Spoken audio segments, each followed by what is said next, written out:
Ako radite više predmeta za istu stranku, imate isto jednu pomoć ovde. Pošto se to najčešće dešava kada se radi o klauzuli overu kopije, onda ću to da vam pokažem kroz klauzulu za overu kopije, ali važi za sve predmete. Pogledajte sad ovako. Znači, jedna stranka je došla i donela je tri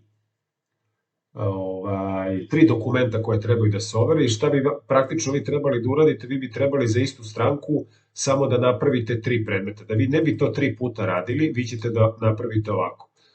Ja sam uzeo jednu stranku, vidite sad ovde je broj 663, otvorim editor, file, print,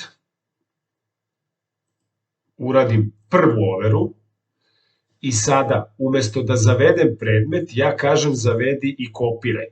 Pogledajte sad, kad budem kliknuo na zavedi i kopiraj, sve će da ostane isto, samo će da se promeni ovaj broj. Znači neće biti 663 kao što je ovde, nego će biti 664. Pogledajte, zavedi i kopiraj.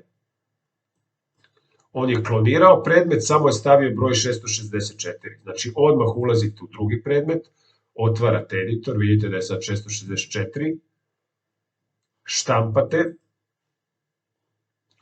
sačuvate predmet, opet idete na zavedi i kopiraj, zato što je donao 3 dokumente Maja donela, u redu, vidite sad je već 665, otvori editor,